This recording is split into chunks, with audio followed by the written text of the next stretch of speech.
ریاکاری بھی ایسی چیز ہے جو بعض اوقات آدمی کو اس کا احساس نہیں ہوتا، اور وہ ہوتی ہے ریاکاری۔ جیسے مثلا اگر کوئی شخص اپنے آپ کو کہتا ہے کہ جی میں تو ناکارہ ہوں، ٹھیک ہے، تو زبان سے تو کہہ رہا ہے ناکارہ ہوں۔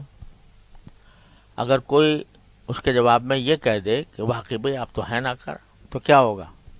وہ اگر کوئی آدمی اس کی تصدیق کر دے اور کہے کہ بھئی آپ نے بالکل صحیح بات فرمائی، آپ واقعی ناکارہ ہیں، تو کیا گزرے گی دل پہ؟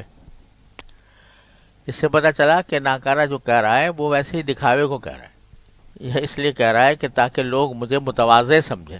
حقیقت میں تو یہ ہے کہ میں بہت بڑا آدمی ہوں، لیکن زبان سے یہ کہہ رہا ہے کہ ناکارہ ہوں، تو اس کا چاہتا یہ ہے کہ اس کے ذریعے لوگ یہ سمجھیں بھئی یہ تو بڑا متواضع ہے، تواضع رکھتا ہے، اپنے آپ کو ناکارہ سمجھتا ہے۔ تو یہ ریاکاری ہو رہی ہے، مگر غیر دانستہ، یعنی وہ سمجھ نہیں رہا کہ میں یہ ریاکاری کر رہا ہوں، لیکن کر رہا ہے۔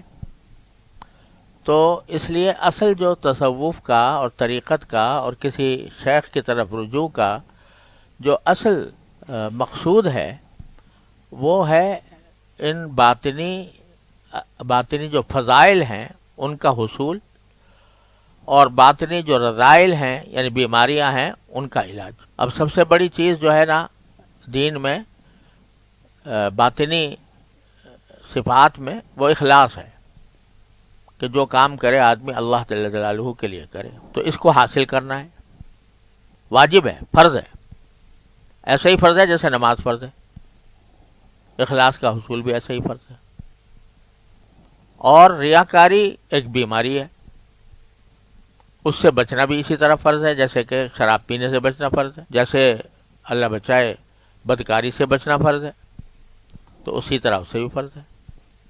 تکبر ہے تو اس سے بچنا فرض ہے۔ تو اصل مقصود جو طریقت کا ہوتا ہے وہ باطنی اعمال کی درستی ہے۔ تو اسی طرح جو باطنی بیماریاں ہیں ان میں بھی ضرورت ہے کسی طبیب کی، روحانی طبیب کی۔